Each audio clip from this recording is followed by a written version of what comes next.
Bienvenidos al sexto capítulo de esto que hemos dado en llamar Historias de la NBA, donde dejamos un poco de lado el día a día de la mejor competencia de básquet del mundo para meternos un poco en su historia, en los hechos más significativos, los equipos, los jugadores, entrenadores y dirigentes que han pasado por ella.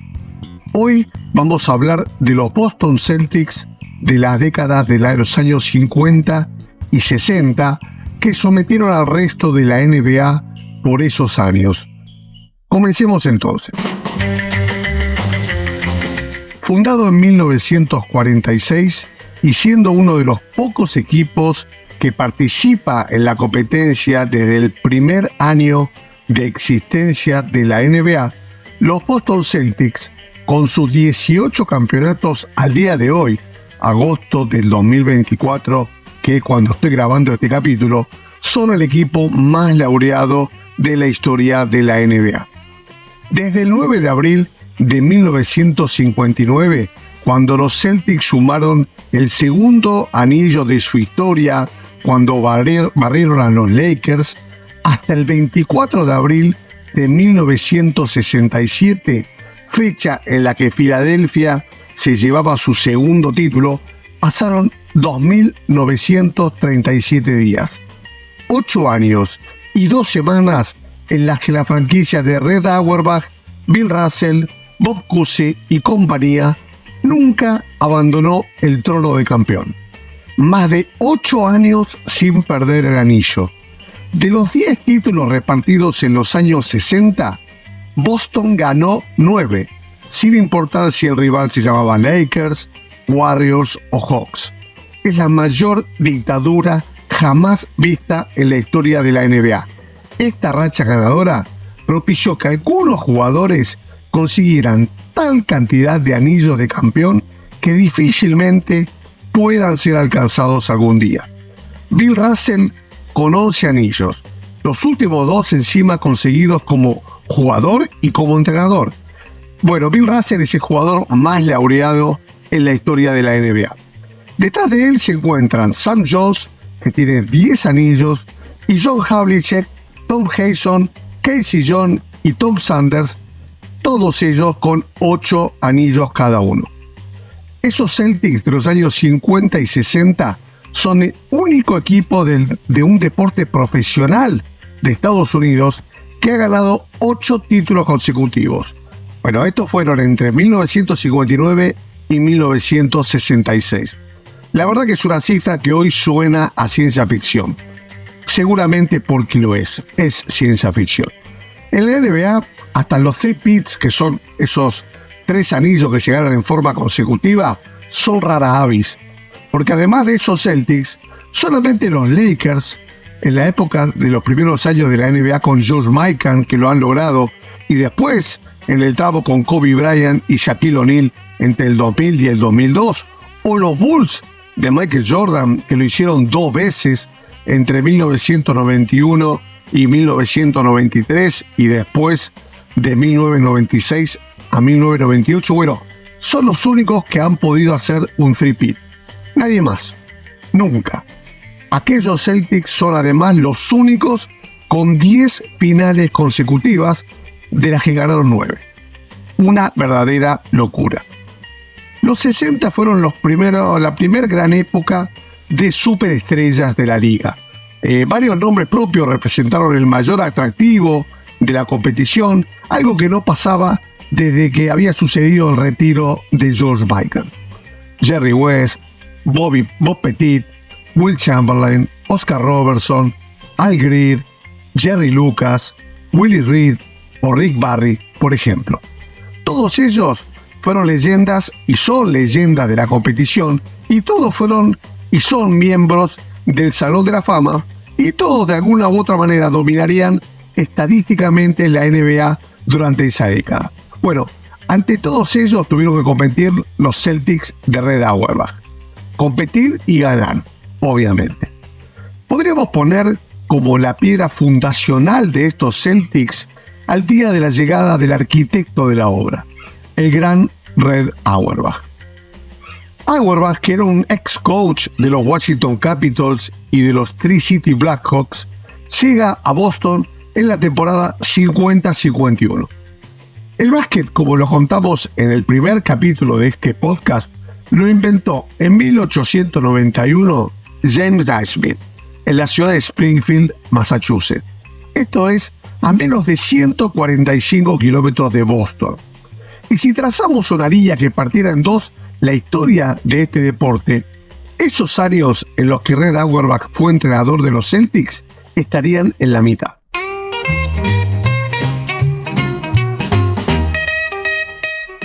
En ese año 1950, aparte de Red Auerbach, también llegó al equipo Bob Cousy. Gracias a la magia de su juego, con el tiempo se lo conoció como The Houdini of the Hardwood, o el Houdini de los parqués. Al otro año los Celtics iban a tomar en el draft a un escolta que también haría historia, Bill Sharman. Bob Cousy y Bill Sharman formaron una de las mejores media cancha de la historia de la NBA. Para 1956, Red Auerbach había puesto sus ojos sobre un joven que jugaba en la Universidad de San Francisco y que había sido campeón 2 veces de la NCAA, Bill Russell. La realidad es que había, por ese momento, un montón de dudas de cómo un proyecto como Bill Russell podía encajar en el básquet profesional, principalmente porque el tiro y porque su capacidad de meter puntos no eran sus mejores habilidades, podemos decir, dentro de una cancha de básquet. Pero a Auerbach lo que le interesaba de Russell eran otros atributos que él sí tenía, como intensidad defensiva y capacidad reboteadora. Era exactamente lo que los Celtics necesitaban casi desesperadamente para terminar de armar el equipo y de hacerlo más competitivo. Sin embargo, las posibilidades de conseguir a Russell parecían bastante remotas, bastante difícil, ya que Boston había hecho uso de lo que explicamos en el capítulo sobre el draft, lo que era la famosa elección territorial, y habían tomado a un alero como Tom Hason. Con eso consumado, Boston ya no tenía elecciones de primera ronda en el draft de 1956. Los Rochester Royals, el equipo que poseía la primera elección, seleccionaron a Maurice Stokes. ¿Por qué no fueron por Bill Russell? Dicen que hubo 2 motivos. Primero, no estaban seguros, como la mayoría de los especialistas de la época, de la posible adaptación de Russell a la NBA, sobre todo por su falta de gol, pero por otro lado porque no estaban dispuestos a pagar los $25,000 que Bill Russell pretendía ganar por temporada. San Luis Hawks, que eran segundos en el draft, sí tomaron la apuesta y eligieron a Bill Russell. Auerbach tenía un as en la manga llamado Ed Macauley, que era un jugador de Boston y ex jugador de San Luis. Sabiendo del deseo de los Hawks de repatriarlo, aceptaron negociar para enviar a Macauley a los Hawks solo si la operación entraba el joven Russell. Unos días después, y cuando los Celtics también incluyeron a Cliff Hagan en la operación, el traspaso se hizo oficial. Después vino otro problema, que fue el contrato de Russell. El dueño de los Celtics, Walter Brown, no estaba dispuesto a darle los $25,000 que él pedía, sobre todo en una liga donde el sueldo promedio era de $10,000 y solo unas pocas estrellas ganaban lo que pedía Russell. Con las negociaciones estancadas, Auerbach vuelve a intervenir tratando de convencer a Brown, por lo que los Celtics finalmente adquirían los servicios de William Felton Russell. Fue un antes y un después para la historia de la NBA. En ese mismo draft, los Celtics también eligen a K.C. Jones, que era compañero de Bill Russell en la Universidad de San Francisco y también compañero de él en el equipo olímpico de Estados Unidos que participó en los Juegos de Melbourne de 1956. Lo tomaron aunque sabía que Jones recién iba a poder debutar 2 años después porque debía cumplir 2 años en el servicio militar. En esa noche, en un solo draft, la franquicia de Boston consiguió hacerse con los servicios de 3 futuros miembros del Hall de la Fama: Bill Russell, K.C. Jones y Tom Hason. Dichas elecciones y el mencionado intercambio posterior son considerados, con la perspectiva del tiempo, los más importantes de la historia del deporte estadounidense. A partir de la llegada de Russell, el equipo de Boston cambió por completo lo que era el paradigma del básquet de la NBA, con una mente privilegiada como la de Red Auerbach a la cabeza. Conceptos naturales de hoy en día, como la figura del sexto hombre, el contragolpe o el juego con sistemas ofensivos, parten de la libreta de Red Auerbach. Su influencia fue tan grande que a los 9 anillos conseguidos como head coach, podemos sumar los 7 que consiguieron sus pupilos también como entrenadores. 2 anillos de Bill Russell, de Tom Hazon y de Casey Jones, todos ellos dirigiendo a Boston, y un anillo de Bill Sharman siendo entrenador de Los Ángeles Lakers. Ese estilo de juego único se convirtió en la piedra angular de la franquicia y es una que sigue reflejada en los pasillos del Garden en el presente y que se basa en 3 pilares: defensa, contragolpe y juego en equipo. Los equipos de Auerbach ponían siempre la defensa por encima del ataque, buscando forzar al rival a tiros complicados. La cosa era más o menos simple. Russell reboteaba o bloqueaba cada tiro del rival, le entregaba la bola a Bob Cousy y él se encargaba del resto. En la temporada 56-57, el equipo logró un balance de 44-22 y el primer lugar en la conferencia este. En la primera ronda de playoff le ganan a los Syracuse Nationals y posteriormente se plantaron en las primeras finales contra los St. Louis Hawks, el equipo liderado por Bob Pettit y por el ex Celtic Ed Macauley. Llegaron a un séptimo partido donde en la prórroga los Celtics se imponen por 125-123, ganando su primer anillo de campeón. Bill Russell se convertía así en el primer jugador en ser campeón en años consecutivos de la NCAA y de la NBA. Después lo repetiría un tal Magic Johnson en 1979, siendo campeón con Michigan State, y en 1980 con los Lakers. Para la temporada siguiente, los St. Louis Hawks se tomarían revancha. Russell se lastima el tobillo en el tercer juego de las finales y recién vuelve para el sexto partido, pero no estaba ni a un 40% de sus posibilidades. Los Hawks ganan las finales por 4-2 de la mano de su entrenador Alex Cano y un extraordinario Bob Pettit, uno de los mejores power forward de la historia de la NBA, que firmó una plantilla de 50 puntos en ese último partido de las finales para darle el título a los Hawks. De ahí en más, Auerbach no perdería nunca más un juego de campeonato. Ya tenía Russell, ya tenía Bob Cousy, ya tenía Hazon, ya tenía Bill Sharman y a muchos otros más. Y él siempre iba a saber cómo hacer para ganar. En 1959 le ganan la final a los Minneapolis Lakers, a pesar de los esfuerzos de su nueva superestrella, Elgin Baylor, y le ganan por 4-0. Para 1960, y a pesar de la llegada de Wilt Chamberlain a los Philadelphia Warriors, los Celtics seguían siendo el equipo a batir, quedando demostrado en una excelente temporada regular donde alcanzaron un récord de 59 partidos ganados y solo 16 partidos perdidos. Boston le gana a los Warriors de Chamberlain la final de la conferencia este por 4-2 y llegan a una nueva final con los St. Louis Hawks, a los que le ganan 4-3. Tercer título para el equipo verde, con Bill Russell metiendo 22 puntos y tomando 35 rebotes en ese séptimo juego de las finales. Para 1961, el equipo incorpora a otro de lo que iba a ser sus futuros pilares, Tom Sanders.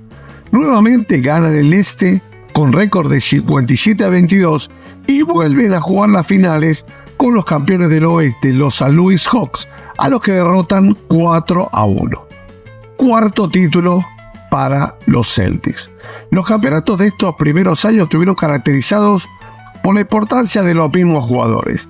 Bill Russell, Bob Cousy, Bill Sharman, Tom Hazon, Ramsey y los dos Jones, Sam Jones y Casey Jones.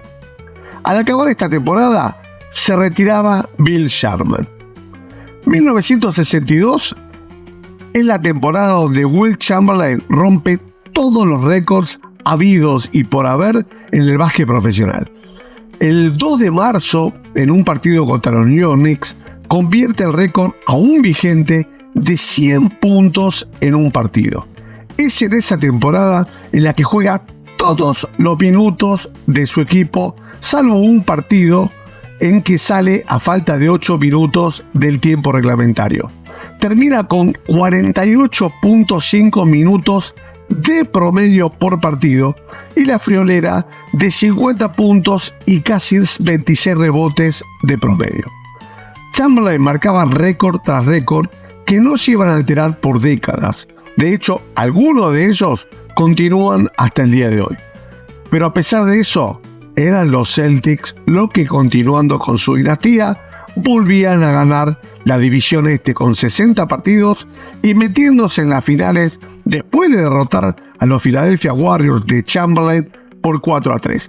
Las finales fueron palo a palo con los Lakers de Elgin Baylor y de su nuevo jugador Jerry West, en los que Boston ganan 4-3 con un dramático 110-107 en tiempo suplementario en el séptimo juego en el Boston Garden. Cuarto título consecutivo para unos Celtics, donde Sanders ganó peso específico ante la ausencia, como dijimos, de Bill Sharman. Como dato de color, ningún jugador de los Celtics figuró en el top 10 de líderes en puntos en la temporada. Para la siguiente temporada, la 62-63, hubo algunos cambios en la NBA. Los Warriors, que tenían a la mayor atracción de la liga, que era Wilt Chamberlain, se mudaban a la ciudad de San Francisco. Bob Cousy, que era el director de orquesta de los Celtics, anunciaba a los 34 años que esta iba a ser su última temporada en la NBA. Ese mismo año, Auerbach vuelve a hacerlo e incorpora vía elección de draft a John Havlicek, que sería un jugador determinante para la franquicia de cara al futuro. Para no perder la costumbre, los Celtics, que no tienen a ningún jugador anotando más de 20 puntos de promedio por partido, vuelven a ganar la conferencia este, derrotando a los Cincinnati Royals del gran Oscar Robertson por 4-3. Y con eso vuelven a llegar a las finales de la NBA nuevamente con sus archirrivales preferidos, los Lakers. Otra vez, como pasó hasta ese momento, como siempre había pasado, los vuelven a derrotar, esta vez 4-2, festejando el último partido en territorio de los Lakers, en el Memorial Sports Arena, y sería el sexto título para el equipo y el quinto título consecutivo. En 1963, el hasta ahora único comisionado que había conocido la NBA anunciaba su retiro antes de empezar la temporada, e iba a ser reemplazado por J. Walter Kennedy, que era director de publicidad de la NBA hasta ese momento. Los Celtics, después de 14 años, iban a iniciar una temporada sin el que fue su base armador, Bob Cousy. El equipo de los Syracuse Nationals se trasladaban a Filadelfia, cuya plaza había quedado vacante por la mudanza de los Warriors, y pasaban a llamarse Philadelphia 76ers. Mientras las cosas se iban moviendo en el mundo NBA, había algo que no iba a cambiar, que era que los Celtics nuevamente iban a ganar la conferencia este, derrotando en la final a los Cincinnati Royals por 4-1 y llegando a una nueva final, esta vez con nuevo rival, los San Francisco Warriors de Wilt Chamberlain, a los que derrotaron 4-1.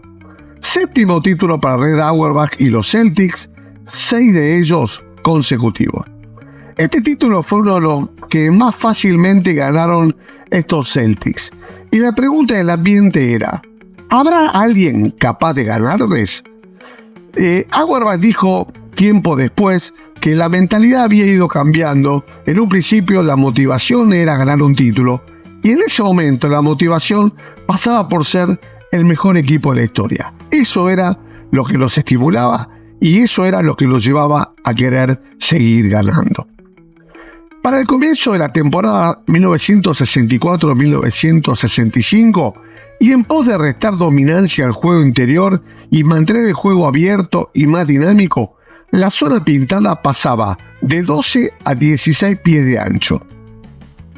En agosto de 1964, el dueño y fundador de los Celtics, Walter Brown, fallecía, quedando a cargo de Red Auerbach todos los temas administrativos y de manejo de la franquicia, aparte de ser el entrenador.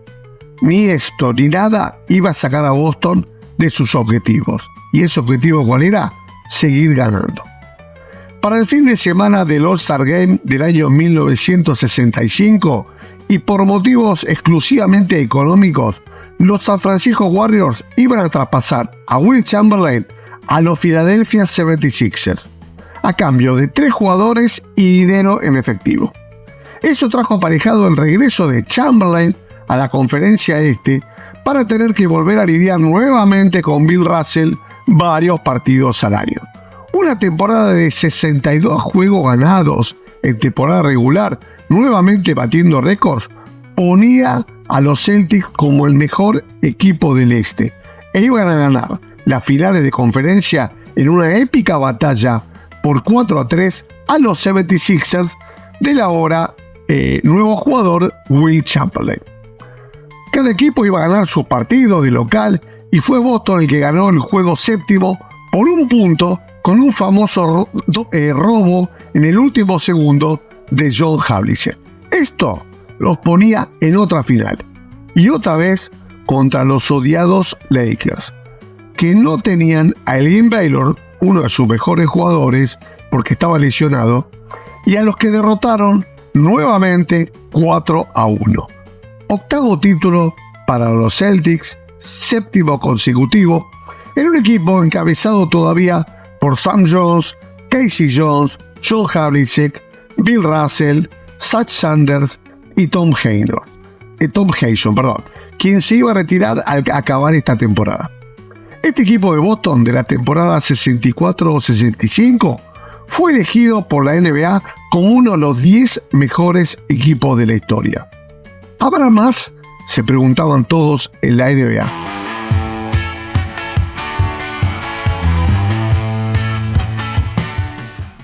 Así llegamos al comienzo de la temporada 65-66. Tras perder las finales de conferencia en la temporada anterior por un pequeño detalle, los Philadelphia 76ers estaban preparados para darle más problemas a Boston.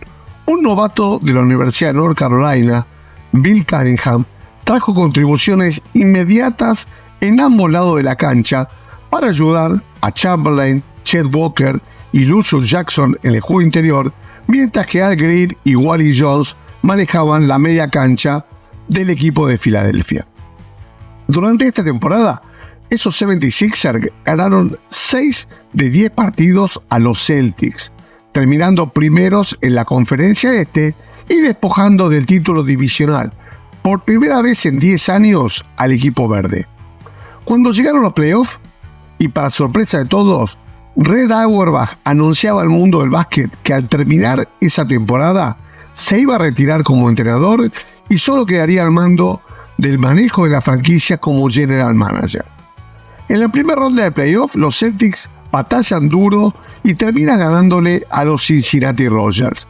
Con eso pasan a la final de conferencia con los Philadelphia 76ers, a los que finalmente derrotan por 4-1. Nuevamente estaban en una final de la NBA y nuevamente con los Lakers, a los que iban a derrotar 4-3, dándole a los Celtics el 9º anillo y el 8º título de NBA consecutivo. La verdad, no había mejor manera de terminar la carrera de entrenador para Red Auerbach. Al terminar esas series finales, Auerbach iba a anunciar al mundo del básquet que su sucesor como entrenador del equipo iba a ser nada más ni nada menos que Bill Russell, y lo haría en su doble puesto de jugador y de entrenador, lo que lo convertía en el primer afroamericano en ser head coach en un equipo de la NBA. La temporada 66-67 y terminaría de ser finalmente un fin de siglo. Los 8 títulos consecutivos de los Celtics iban a llegar a su fin, y otro equipo sería el que iba a batir récords. Después de un comienzo de 46-4, los Philadelphia 76ers iban a terminar con un balance de 68-13 para establecer un nuevo récord de victorias en una misma temporada regular. Bajo el mando de Alex Hannum en el banquillo y con los aportes de Walker, Cunningham, más el acostumbrado juego de Wilt Chamberlain, esto le permitió al equipo de Filadelfia vencer en las finales del Este por 4-1 a los Celtics, finalmente derrotados a los Celtics, y llegar a las finales de la NBA con los San Francisco Warriors de Rick Barry, a los que iban a ganarle por 4-2. Esto le daría el primer título al gran Wilt Chamberlain, justo en el primer año en el que no había sido el máximo anotador de la liga desde que había arribado a ella en el año 1960. En el verano de 1967, 2 nuevos equipos iban a llegar a la NBA con el programa de expansión: Seattle Supersonics y San Diego Rockets. Ahora la liga iba a ser de 12 equipos. Esta es la temporada donde se instala en Estados Unidos una segunda liga profesional de la que ya hablamos en el 4º capítulo del podcast, la famosa American Basketball Association, la ABA, de la pelota azul, roja y blanca, de la línea de triples y del torneo de volcadas en el All-Star. En una NBA de 2 equipos, la temporada regular iba a pasar a tener 82 partidos. Los Boston Celtics, encabezados por Bill Russell, Casey Jones, John Havlicek, Howell, Seyfried, Sanders y un jovencísimo Don Nelson, iban a terminar segundos en el este detrás de los Philadelphia 76ers en la temporada regular, pero iban a vencerlos en las finales de conferencia para llegar a una nueva final de la NBA, y sí, otra vez contra Los Ángeles Lakers. ¿Cómo termina la historia? Nuevamente vuelven los Celtics a derrotar como de costumbre a los Lakers, esta vez por 4-2, y logran un nuevo campeonato. Russell pudo lograr su primer éxito como entrenador gracias a la presencia de Russell dentro de la cancha, siendo el primer afroamericano en ser campeón, siendo entrenador de un equipo NBA. Era el 10º título para los Celtics. Llegamos hacia la temporada 68-69. La mayor atención se la llevó un intercambio que movió las estructuras de la liga.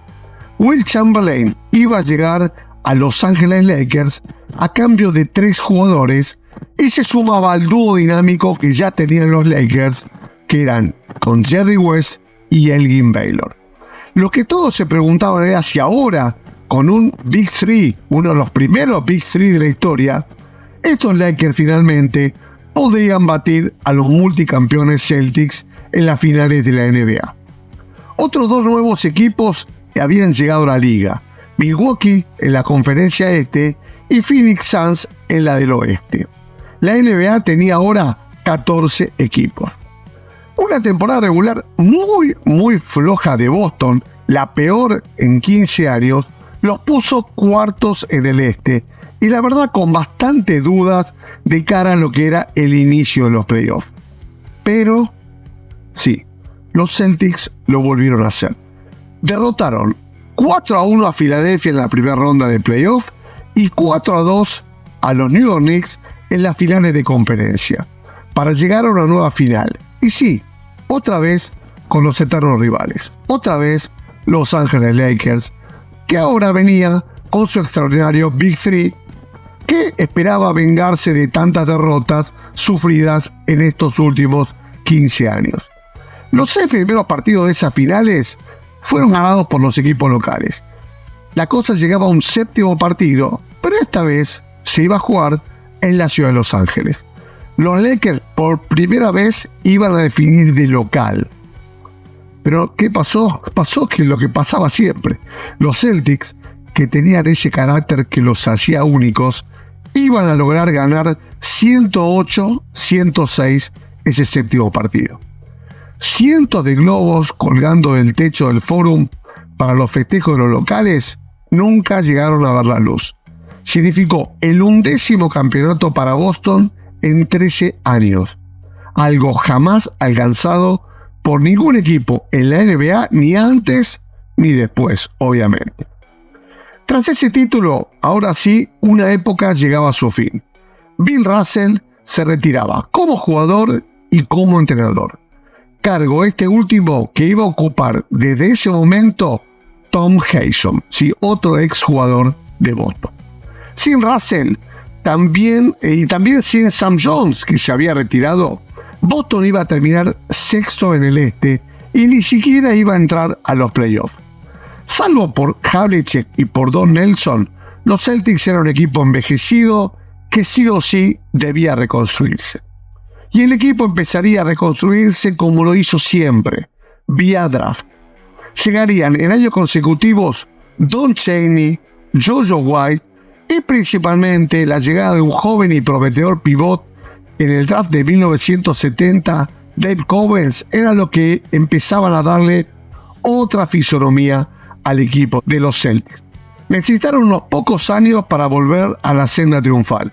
En la temporada 73-74, con la incorporación de Paul Westphal y Paul Silas, los dos vía draft, los Celtics volvieron a llegar a las finales de la NBA.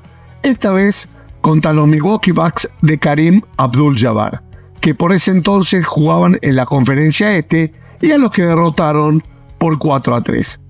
Sí, señores, los Celtics, después de unos años, volvían a la senda triunfal. Bueno, hasta acá llegamos. Espero les haya gustado este episodio de Historias de la NBA.